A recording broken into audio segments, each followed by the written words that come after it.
So listen, Roy, before we get actually started, what did you say when you saw the cup there, when you just walked in? That's my cup. Just digress briefly again before we start. When I moved up from London to Dunfermline, I started going down the high street. When you go down the high street, just walking that, and the balcony was there, and I got in the habit of going, "Where's my balcony?" Because it's so vivid even now. Every time I go down, I look up. I can't help but just look up, and I'm just saying to me, Willie out there, do you remember that day of the cup final when we got back, and there was me, Willie, and his brother Tid on the balcony, and I was swinging the cup around like that, and there's people down below shouting, "Throw it down, throw it down." At that time we'd had a few jars. It was just, and even now I walk down Dunfermline High Street and I always look up, and I don't say it out loud, but in myself I go, my balcony. So that was quite a wee aside. Here we are, we're back at Hampden, and this is the original home dressing room. It says, right. And do you remember it? Not really, just, not really. Once you tell me, I'm quite thrilled to be in the old dressing room, but I don't actually quite remember it. Yeah. So let's go back to before the match, the sort of week building up to the match. And was there any pressure because we'd lost out in '65 to Celtic, but then again we'd won it in '61, and it was a fantastic Dunfermline team at that time. Yes. Was there any pressure on the players? Did you feel a pressure to win? There was no pressure whatsoever that I remember, and the main reason was the players themselves were such a set of comedians, so it was always good fun. That was the one thing I do remember about playing for Dunfermline. Of all the clubs I played for, the crowd of guys, maybe it was a Fife thing, but the Fife guys always struck me as being a bit mental. Sorry guys, but we coming across from Edinburgh, and I was a wee bit apprehensive, coming into this team, and there was a few Glaswegians, and of course, to me, the boys from the West, yourself included, there was always a bit of fun about them, a bit of naughtiness about them, and I think the combination of the Glaswegians and the Fifers made it a happy dressing room. I think I was the only guy from Edinburgh at the time, so, and I played for the Hearts, and I've got to say they're a bit stuffy, but when I came and walked into the Dunfermline dressing room for the first time, instantly I'm one of the boys. Instantly, and you just had that banter all the time, so there wasn't any pressure during the week because it was all fun. You mentioned obviously playing the Hearts. George Miller was at Hearts at that time. Yeah, was there any sort of banter between you two? Well, I've got to tell you, George was one of the funniest guys ever. George never had a serious moment in his life, and regardless of what was going on in his life, George was always upbeat. I mean, he used to love a bet, and apparently in the Dunfermline days when he used to drive the car with the boys from the West through to Dunfermline, it would take him maybe an hour and a bit to get through, but he'd meet at the bookies, and on the way back he'd stop at every bookie to get the results of his horses he'd backed. It'd take him about 3 hours to get back, but that was just George's character. He was just a nice, happy man. And on the day, how did you see the opposition? Bert said to me earlier on that when you got to the semi-finals, and it was St Johnstone, it was Morton, and it was Hearts. Right, yeah. Bert said, well, we'd beat them all that season comfortably. Right. That's right. So did you think, well, if we play anything like what we can, we'll win? We honestly felt in the dressing room, and myself in particular, I didn't see any threat whatsoever. And I'm not saying that like being big-headed or anything. I just felt that the team we had, and also what Bert mentioned, that we'd beaten them already, which is no guarantee you're going to beat them again. But the whole dressing room was just good, and you're going to have a good day. And well, we scored all the goals as well, just to put that in. But it was just a good day, a good bunch of guys. People say, "Oh, he's just saying that for effect," but they were generally good guys and good players, and I didn't see any threat whatsoever that we were going to get beat that day. We were going to win, there was no question. Never went on a park anyway, thinking we wouldn't win, but on that particular day, like you're saying, was there any pressure? No pressure whatsoever.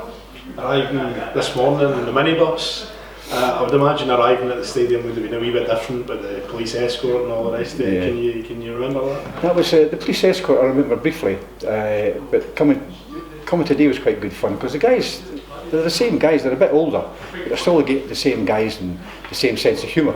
So coming through, it's been all laughs. You can hear them laughing now. That's just how it is, isn't it? Yeah. And before the match, there was presumably team talk with the manager, and warm up. Was there any memories of that? I've got to say that the manager, I've got a lot to thank of the manager, because when George Farm came and took over from Willie Cunningham, who brought me to the club, George Farm came over, and George didn't mix with the players very much. He was very kind of standoffish. But I've got a lot to thank him, because I was the captain, and he retained me as the captain. He could have quite easily come to the club and made somebody else captain. So I've got a lot to thank him for that. And he didn't mix with the players. There was no warmth about George. He went about his business. He was very smart, and he represented the club. And he was a good manager to people looking at the club. And he was on television. He was a good manager. But as a players manager, George wasn't the best, because he wasn't a mixer. But you don't need to mix with the players to be successful. But that was just George. And he was quite happy. He was a wise man, because when he came to Dunfermline, he inherited a very good side. Why would you mess about with it? So he let us go out and really do what we wanted to do. And I think the senior players had more say about what was going on than the manager. But the manager was happy, and we were happy, so we had a happy team. That's the impression I get speaking to all of you today, that there was just so much talent in the team, and there were so many good players that even if there was a problem on the pitch, you'd work it out yourselves. Work it out yourselves, yeah. I think the senior players had a lot to say in what was going on, and you get the younger players would just go along with what the older boys said. Well, if they think that must be right, and they go along with it. But the manager would never appear. I mean, at the training ground, he'd let the staff get on with what was needed to be done, and he sat on the side. Well, I suppose you could say that's management, isn't it? You got a staff that they got on with it, so it worked for him. And do you remember him saying anything before the match? Not really. No, I can't really remember him. He had no. There was. You know, compared with Ali was mentioning, Jock Stein previously, who's one of the greatest managers of all time. Yes. And mentioned his team talks and yes. How that was. Mm-hmm. But obviously that wasn't the same case. Yeah, George wasn't inspirational, shall we say. But he was there and he was the manager, so you had to respect that he was the manager of the club. So. During the game itself, obviously fantastic, we won.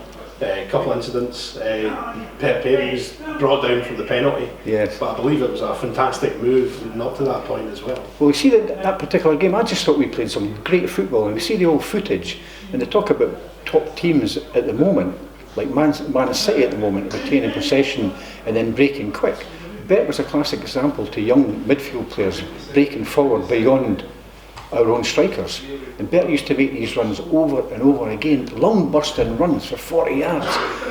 Young guys used to say, but how does he get back? Well, he used to get back, but he used to make the run, and that's how we used to get penalties. And it was a classic example that day, him making the run, Jim Crook's coming out, bringing him down, and we got the penalty. But Bert did that over and over again. He could have been a long distance runner, Bert, really. And then when the final whistle goes, you've won the cup, because they're not getting back into the game. But when that final whistle goes, do you still remember your reaction, what you did, how you felt? Remember it quite clearly, because there's a wee moment, as soon as the final whistle goes, there's a wee moment, and it's your moment where you just go someplace else, and it's your wee, and I'm getting pins and needles now, there's that wee enjoyment you get just for yourself and your contribution you made, and then all of a sudden you come back to reality and you're jumping up and down like everybody else, sort of thing. But I think it's important to find that wee thing just for you. I like that moment. And then walking up the steps, was it the same as it is now, walking up the steps to the... Well, then it becomes a bit of a blur, because everything's going on then, isn't it? The crowd are there and the people are shouting, they want to shake your hand and stuff going on. And it's only when you get up and you actually see it, you think, ooh, that'll be mine in a minute, kind of thing. So that was a good moment.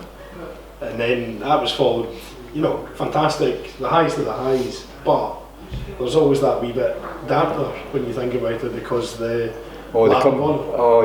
down and the police stopping us, that was a no-brainer. I can't understand it. Even to this day, I'm astonished that we must have been the only club in the entire world that can't do a lap of honour for their national trophy. And I got downstairs and confronted with this policeman saying, you can't go on the pitch, you know, and I just looked at him and I said, you what? He said, you're not allowed to go on the pitch. And I thought it was a sort of comedy thing or something or other here. So I very politely turned around and said, I don't think so, old chap. Or words to that effect. Anyway, he still wouldn't let me on the pitch. So I just stepped back into the crowd with the cup, you know, but nobody had the decency to tell us, or tell the club, and then the club would have told us, boys, you can't. But we were getting punished for something that happened a year before, which to me was just, it was stupid, wasn't it really? The celebrations obviously didn't end there. Once you got back to Dunfermline, a couple of the boys have mentioned, you know, driving back through, the flyovers, you know, hundreds of people, and then once you actually get back to near Dunfermline, you know, the streets are lined. It's the same for any club that won a major trophy, and they come back and the people are there cheering and singing your name and everything.